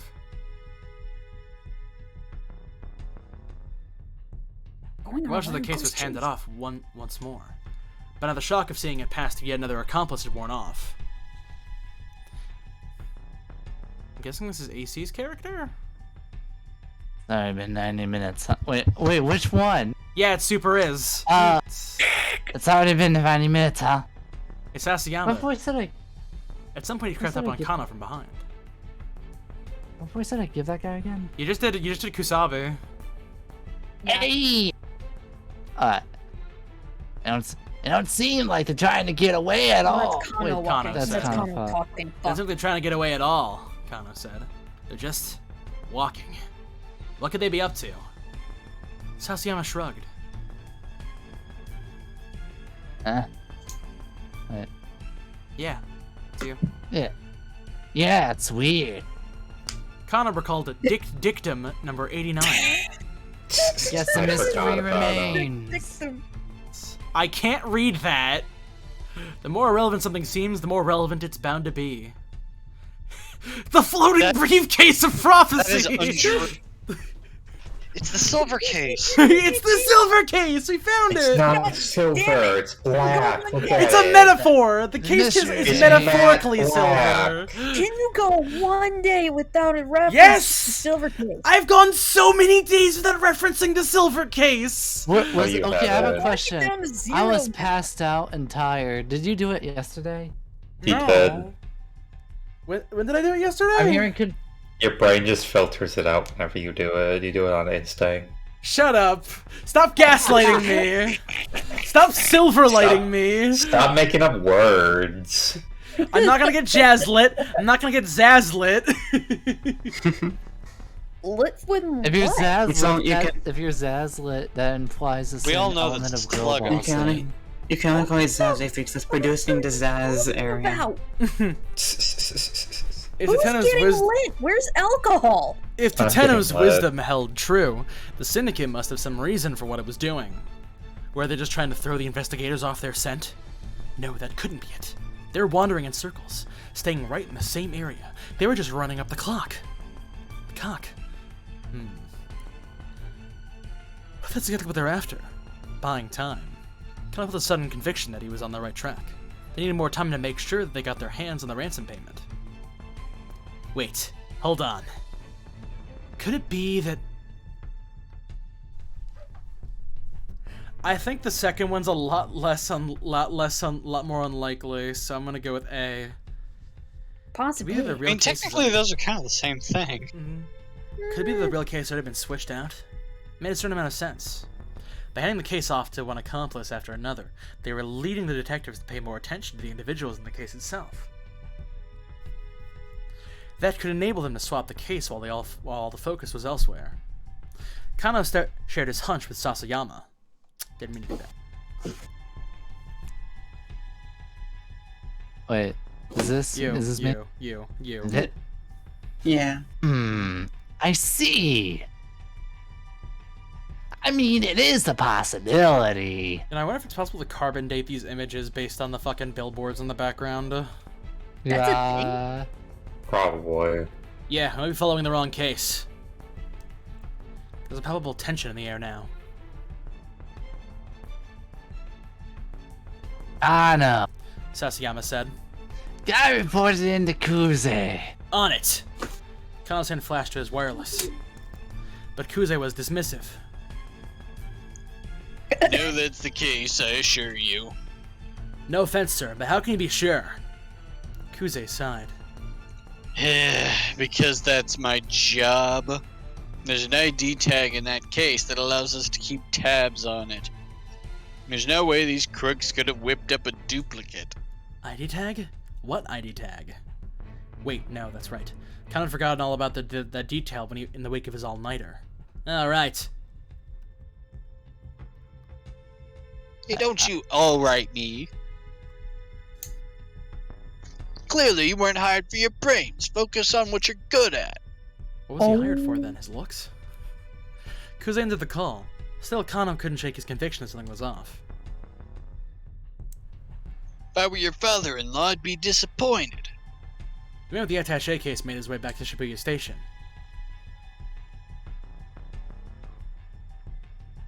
The heck? Sasayama grumbled.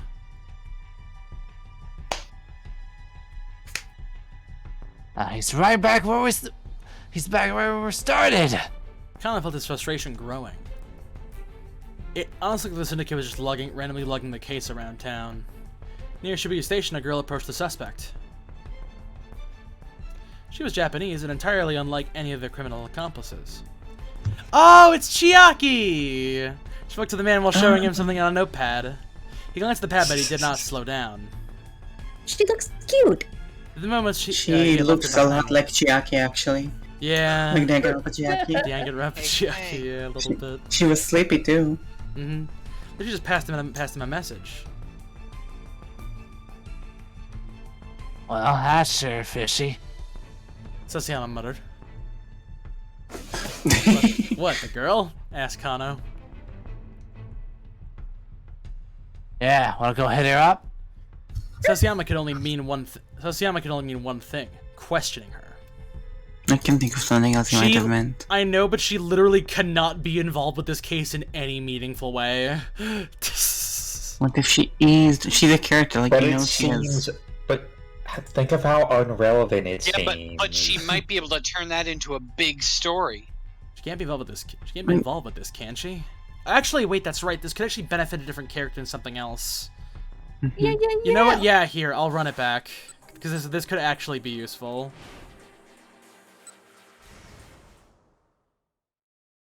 What are there guns in Ishin? Does it take place that late? Yeah. Let's get what she knows. Yeah, let's see what she knows. Sasayama and Kano hurried over to the girl. I wonder what brand that notepad is. And I feel like that big red bow is very distinct and noticeable. It's not a bogus. Put your thumb over it. No, It's no, alright, also the sitting best you down. can. No, it's We can't have the big company. Banryo. Yeah, we can't. Banryo. Yeah, we can't have Monrio trying to sue us in the game now, can we? Excuse me, miss, but I It's can ask my you own a original few... character, Banrio. Are you happy with your life? The young woman shouted. There's a notepad in Kano's face.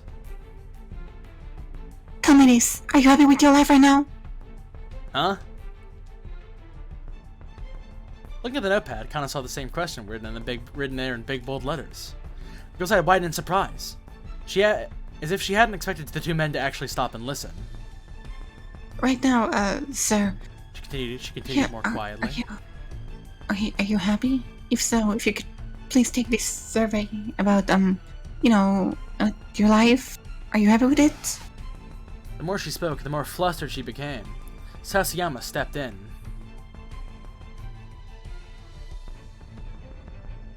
Hey, I just need to know, did you speak with that Western fellow just now? Ah, got my throat. Huh? No, that isn't what I'm asking. Sir, are you happy with your life right now?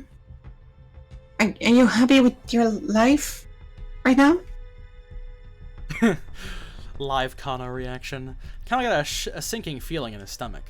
This kid He's was so looking for religious befuddled. converts or something. You did speak. Oh, that's Sasayama. You did speak with him, didn't ya? Sasayama snapped. What did you tell him? Girl's rambling abruptly ceased. Her already ruddy face went even redder, and tears were welling up in her eyes. Oh no. Poor kid, Kano thought. She's trying to get people to listen to her survey questions. There's no way she's part of this kidnapping plot. Look, miss, he said. For the time being, it would be a good idea for you to leave the area. Afraid I'm not at liberty to explain. The girl's only response was to start sobbing outright. Oh god, no! I can't do this anymore. I want to go home. Kano and Sasayama exchanged awkward glances. I want to go home. I want to go home. Passersby began shooting curious looks at the trio. I don't know, you get back to work. Sasayama said. I'll escort this girl to the train station. Oh, wait, shit. This is actually gonna make things worse for fucking Minoru. Because she's not gonna get... more interesting with more options. Well, it's like, You're well, gonna she's not get gonna... involved, and she's gonna get involved and get information on the thing that actually matters for him. Alright, well, Let's just see we'll where see this how this goes. pans out, yeah. He's gonna get involved in a train murder. He didn't quite manage to stifle the embarrassment in his voice. Right, Kano said. He hurried away, his eyes already searching for the suspects they've been tailing.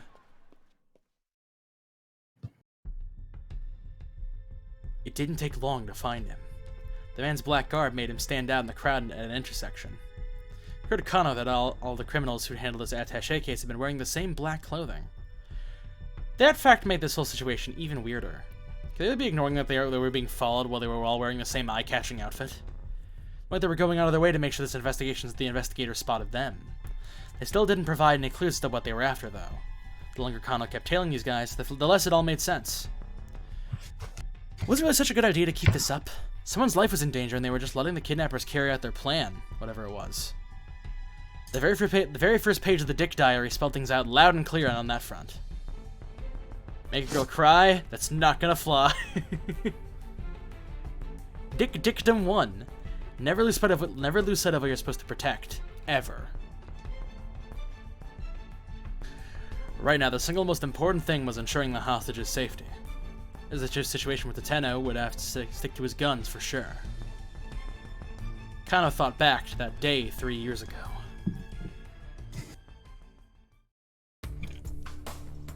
A burglar shot himself inside a financial office and doused the place in gasoline. Kano had just been put on the police box duty. Wrong button.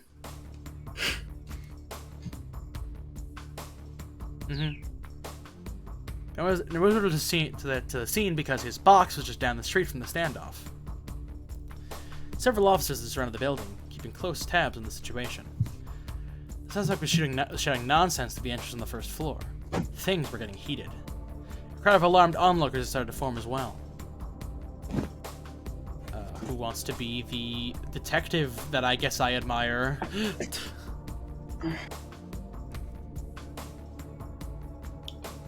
Step aside. Sure.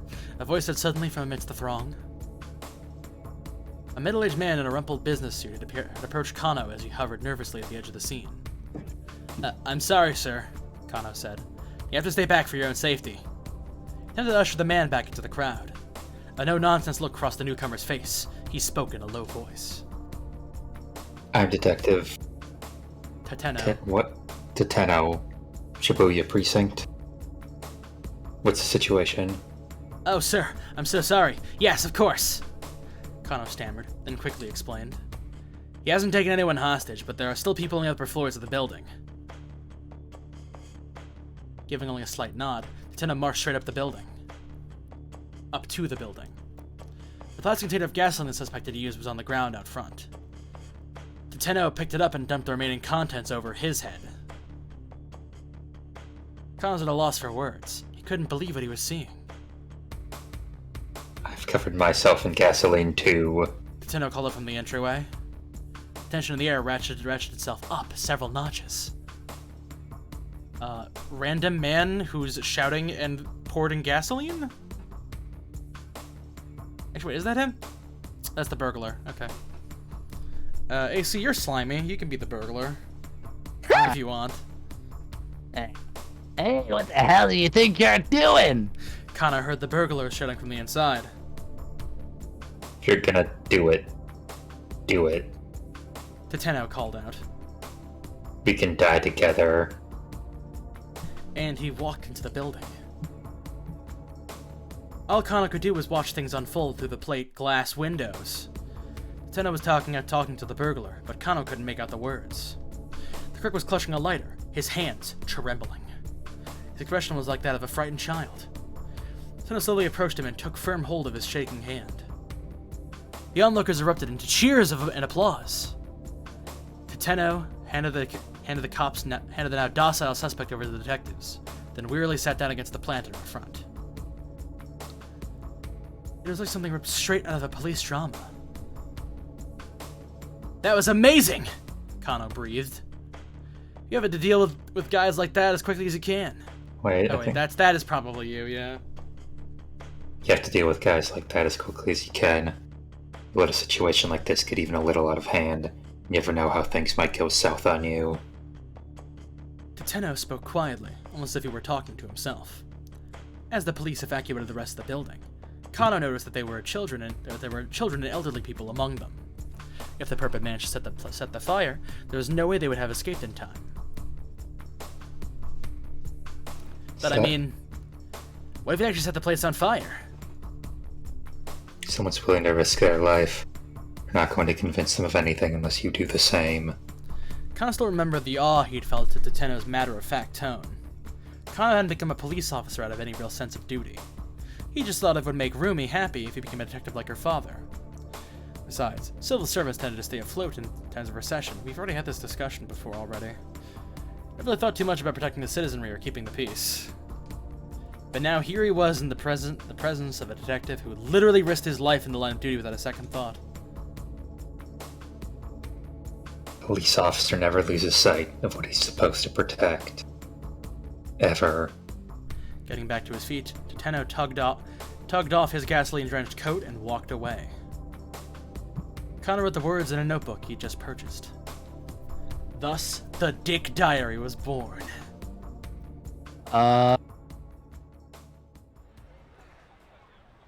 Thinking back to the way Teteno had put his life on the line to rescue a bunch of strangers made Kano feel all the more raw about just tailing these syndicate members. Letting the crooks just wander around wasn't going to bring Maria Osawa to safety. Of that, Kano was now certain. Never lose sight of what you're supposed to protect. Ever. He uttered the fundamental dictum out loud.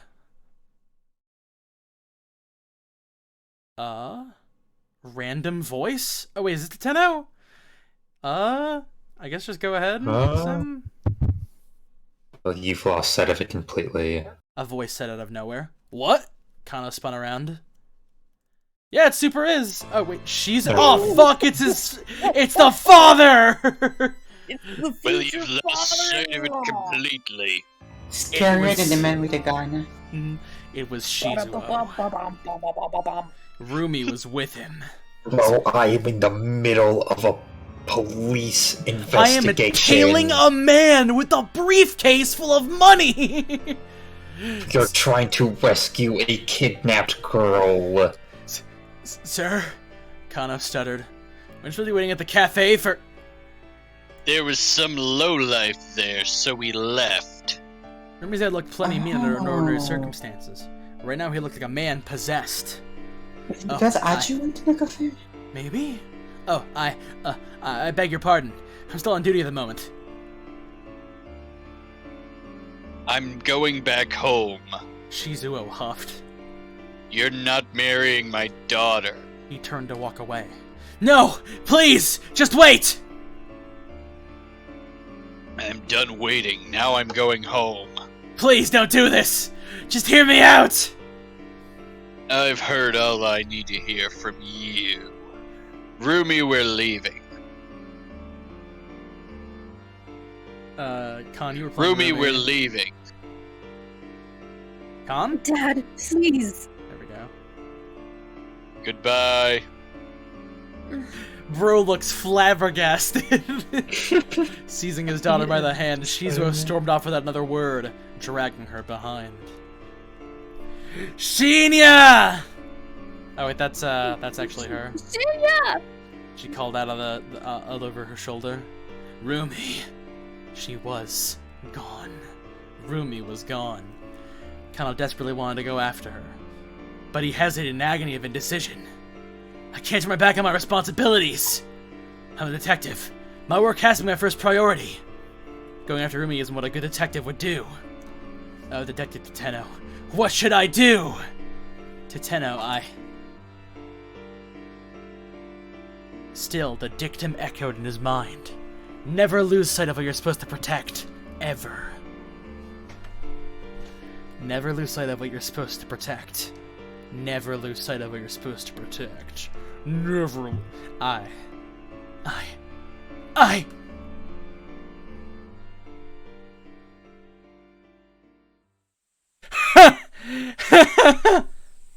What? What the What? Oh, no, This is alright. ending, but I want to This- see where this is This going. has Yeah. to be a bad, 6 months later, Yeah. Kana made his way through a small corner of a vast field in the Nagano countryside. Slowly and leisurely, he tilled the soil. He's browsing with his own newfound enthusiasm for organic farming, learning more from Shizuo day after day. His father-in-law had taught him the ways of farming from the ground up. While things had been rocky between them at first, their friendship was now growing strong. Pausing to wipe his brow, he smiled at the acreage around him. He looked forward to tending the crops he'd sown until the harvest came around. He said, as a detective, he might well have never known the joy he now found in his work. Can't escape the farming games. This wasn't the only seed Kano had planted. Oh boy. By the time harvest season came around, that new life growing within his dear Rumi's belly would be ready to celebrate it with them.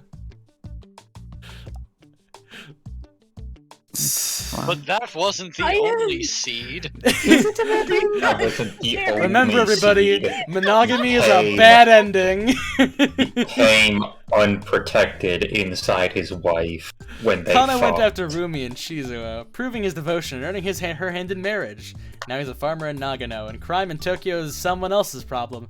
But hang on a second, why weren't Rumi and Shizuo waiting at the cafe like they were supposed to be? Well, there's no way for Kana to know about how one man bit of curiosity at the cafe led to a strange twist of fate. So that means someone else does something involving the cafe that I makes have them a leave. high idea that it's Itachi, no? probably Minorikawa. Oh.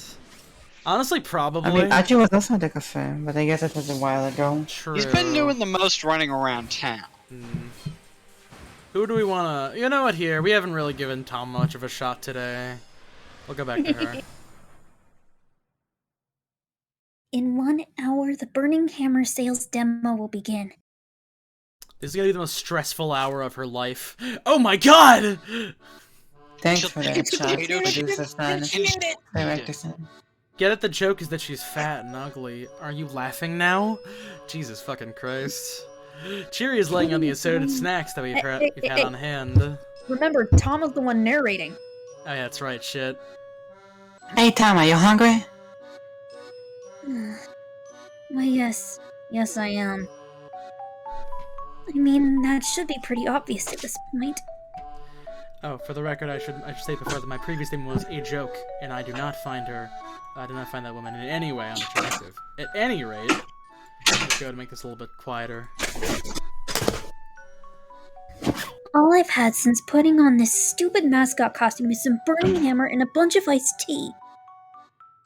Hey now, Chiri shoots back. what's with that attitude? Gee, I wonder what.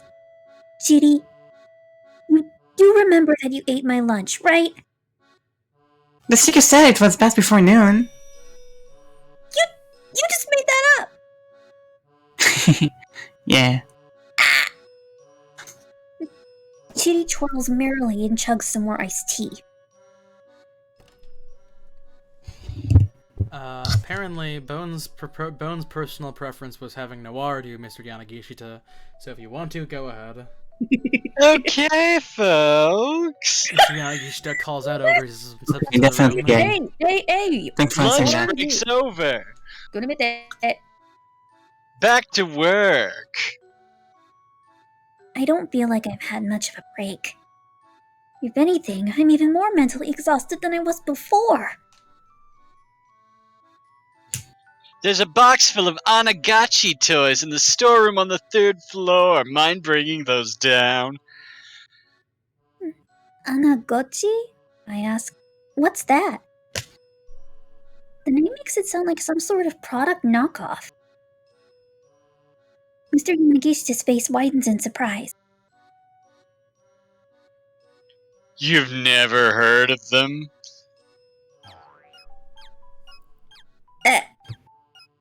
You know, Anagachi! It's a digital pet game where you raise an eel that lives in Tokyo Bay. Anago. Never heard of it, I say. Huh? Well, I guess maybe a lot of people in Japan haven't heard of it yet.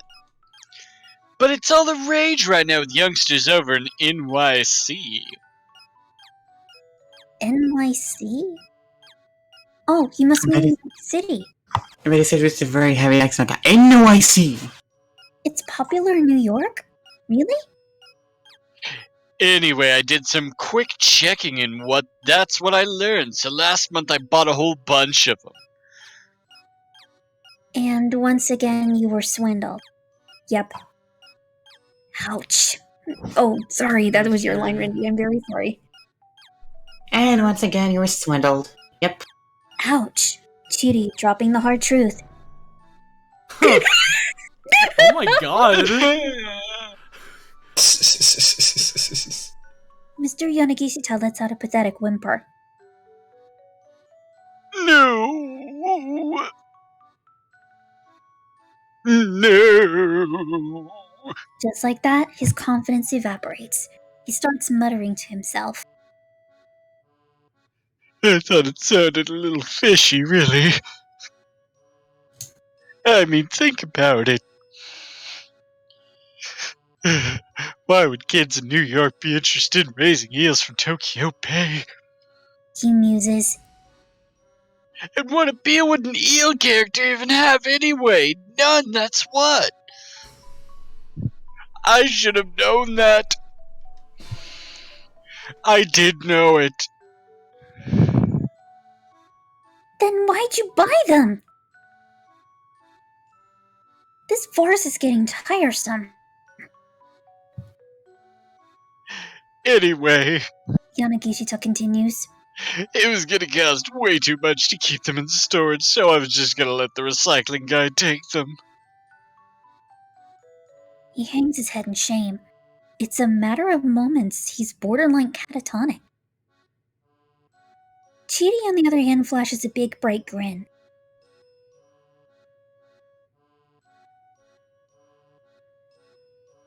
Cheery. Randy. Oh, is it? Okay. Yeah. Still, you know, it was pretty delicious. We're talking about food, it's probably Sherry. Oh, Cheery. Yanagishita blurts. Thank you. He clasps her hands in gratitude. I wasn't gonna compliment you there, boss. It's the same thing. There's a little bit of me in each of my products. Gross. Anagachi and I are one and the same. Yo. Oh.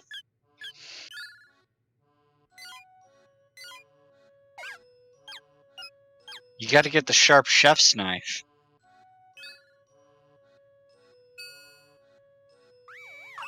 Oh god! What? What a great game. Kids will love it. You do eat your Oh Tamagotchi god, at it's the just end. can That's your pet wild. portable. Holy shit. Which is to say, eels and I are one and the same. Go on then, say something nice about eels. They're both really slimy. Chidi chimes right in without missing a beat. Eels are awesome! When it comes to eel sushi, 100 pieces barely whets my appetite. You know, these two could make quite a pair.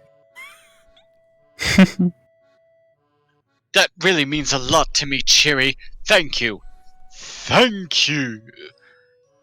I don't understand what any of this is about, but if it helps mend Mr. Yanagishi's wounded spirits, I guess I can't complain. I leave them to the devices and head for the storeroom.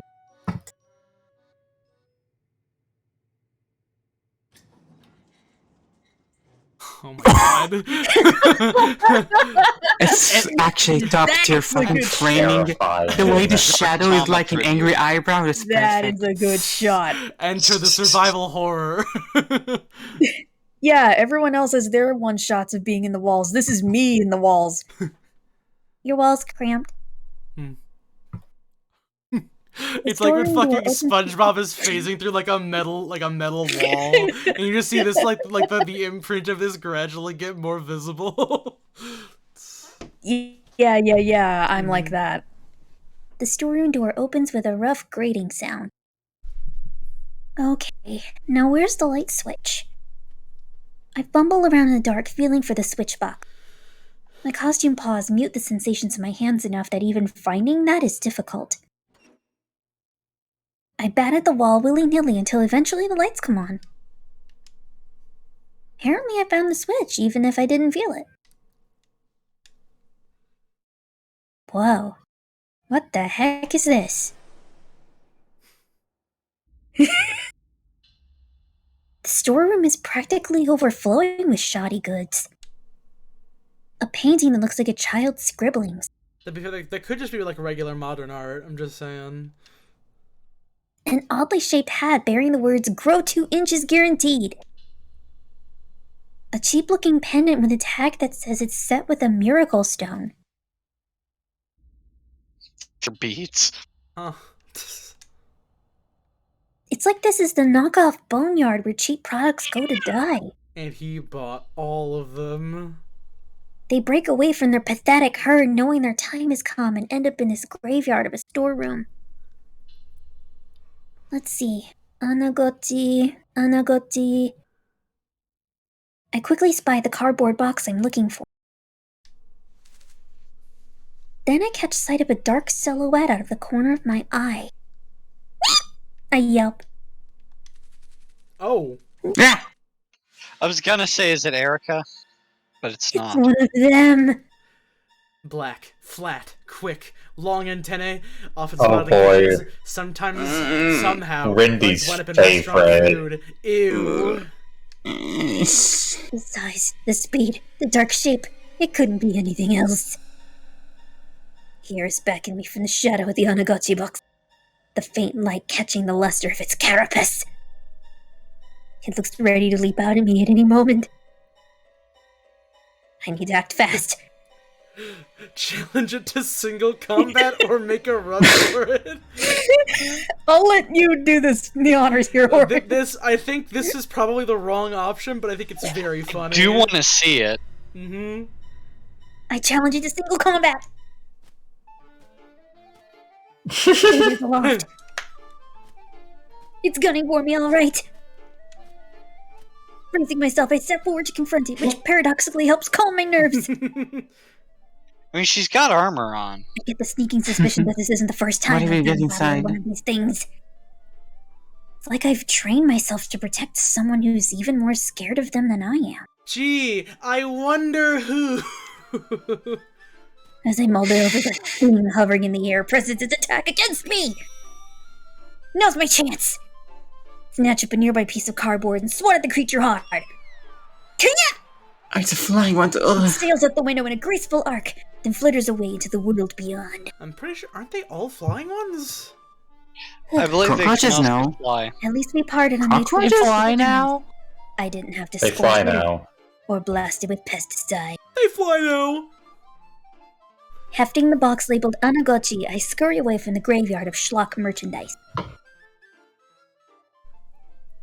I mean, you sounded like you were about, like... It sounded like the startle, like, crazy frog.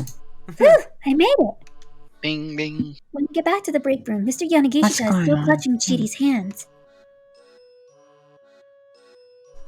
Oh, I And think it was super tasty when you saw Brawly too! Thank you. Oh my god. oh my god, they're still going at it.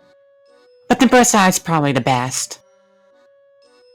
Thank you. Well, Mr. Yanagishi's spirits have certainly turned around. I discovered that no, most cockroaches do not fly. Okay, got it! I hold out the big cardboard box. Excellent, thank you. You girls are the greatest. Yanagishita shouts. His voice resounds with gratitude. Hey, that's it. I just got an amazing idea. This pose. Why don't the three of us start our own company? I'll pass. Chidi... Oh, wait, we were supposed to do in unison. Okay, 1, 2... I'll pass. I'll pass. Damn That's not gonna fucking work. I know Aw, it's man, kind you of. really Like on can't my get end, on my that end it many was thing. But... Man, you two shot that one down quick. Oh well, for today let's just focus on selling Burning Hammer. By the way, I ask, where is the burning hammer? There wasn't any in the storeroom, and I don't see any here either. Oh, that's right. It's out back on the loading dock. We should probably go bring it in. Eh, Oh, and bring the Anagachis with you too. The recycling guy's gonna be showing up soon. Come on, let's go. Chiri and I follow Mr. Yanagishita to the loading dock. Isn't leaving that kind of stuff out in the heat gonna be a really bad idea? It's fucking gone. But the loading dock, it turns out, is empty. There's no sign of the burning hammer anywhere. It's... Oh, It's gone. Mr. Yanagishita murmurs. Then his voice rises to a shout. It's gone! Oh god, the burning hammer, it's all gone! Flying into a panic, he surges frantically from one end of the dock to the other, leaping into the air, even peering down into the cracks. But no matter where he looks, there's nothing for him to find. It was right here a little while ago, like right here! I hear the sound of an engine revving outside. Mr. Yanagishita cries out in alarm. We can see a truck starting to pull away. Its bed is piled high with cardboard boxes and other assorted trash. Hey, boss, is that... Yes, there it is! Mr. Yanagishita is racing after the truck. My burning hammer! His voice cracks as he cries out. Give it back! Give it back! But he's no match for the speeding truck, and the boxes of burning hammer vanish before his eyes. Burning hammer! Come back! Come Oh my god. Yanagishita's wailing echoes from the surrounding buildings. It's like something out of a movie. I think What I helped the you with hell? some- What's up with that truck? Damn! I think this might be Cheery. What the hell? What's up with that truck? Tell me, what the heck was that? Hey, don't look at me, I reply. Huh. With all those piles of stuff, it looked just like the guy recycling. Just like the recycling guy. Oh no, As that soon was as he- all. That was all. That was all him. Okay. Yeah, with all those piles of stuff, it looked just like the recycling guy. As soon as he says it, revelation dawns on his face. The recycling guy. He mutters. I can see the color draining from his face. The words recycling guy give me an idea. If it was him, maybe he thought he was picking up the Anagachis by We have to find it! We have to find that truck! The man is absolutely beside himself. Jerry! Tama! You two split up and try to track it down. Wait, why do we have to look for it? Again, Chidi and I speak in chorus. Oh. I really love Just- saying that after the fact. Yeah. It's a very complicated sentence to say exactly the same way. Mm-hmm. If there's no sales demo, there's no money to pay you. And then all the work you've done will be for nothing. Right, when he puts it that way, I guess there isn't much of a choice. Somehow or another, we'll have to find that truck. Can't have gotten far. He continues. Now go hunt for it like your life depended on it. Judy and I look at each other and sigh. How do you want to do this? She asks. Want to search together or should we split up? Never mind. If Oh, Dungeons and boy. Dragons has taught me anything, splitting up is a horrible idea, and you should never do it ever. Yeah, don't you know you also never implies that split the party? Chiri will be helpful in any way, or will not actively hold you back. I mean, yeah, but also you can't do a lot when you're in a mascot suit is the problem. Fair. It's true. I think it's You worth need the Chiri to chance. push buttons and open doors. Uh-huh. Well, let's go together. And so Chidi and I head out in search of the truck.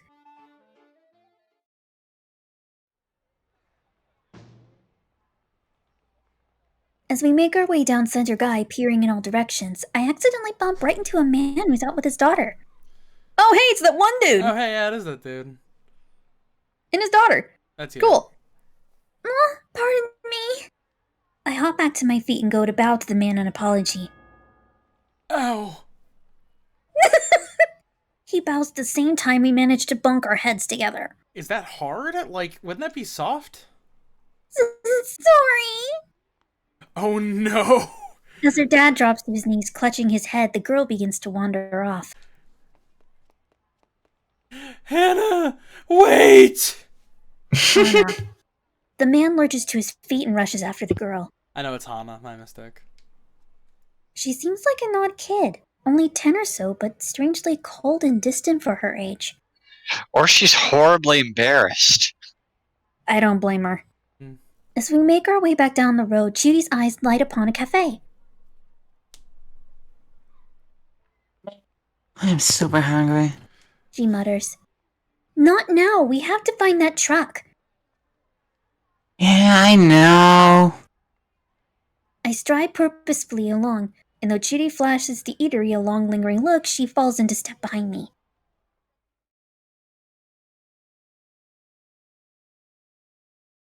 Judy and I wander around town for another 10 minutes or so.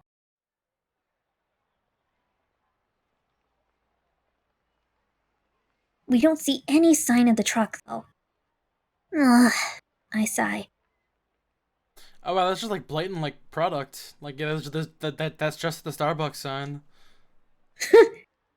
I don't think you can take a good shot of this place without any sort of branding being in the picture. True, fair enough. Nearly as good and gone, huh? I turn to look back at Chidi. Huh? Wait, what? Judge your ass, Chidi's gone. She must have slipped away from me at some point. His left body's rotated I like take a quick look at her and I 190 think there's no degrees. sign of her. Yeah. When did she split off? Just doing the meme look. She was just there 2 or 3 minutes ago. It's 12:35. The sales demo starts in 25 minutes. What do I do? I don't have time to go looking for Chidi. Guess I'll have to keep searching for the truck by myself then. But I have no clues to go on, so I don't know how I'm ever going to find it. Ugh! What should I do?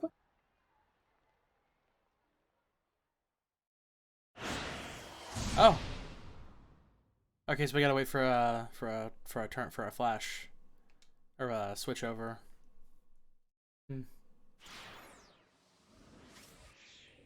Yeah, we're stuck on Tama for right now. We can do Osawa, Minorikawa, and Achi. It's almost like it's almost fucking 12. So this is probably a good place to stop for right now. Mm-hmm. Sure. Alrighty. Things have really gotten intense. Yeah. Plot thickens. Mm-hmm. It was really nifty. I like it a lot. Also, it's very funny in certain points. It is. Mm-hmm. Okay, then. Well, yeah. We're just gonna go ahead and wrap up here. Good night, everyone. Good night. Night. Have a good Bye. evening. Bye-bye. Night. Yeah.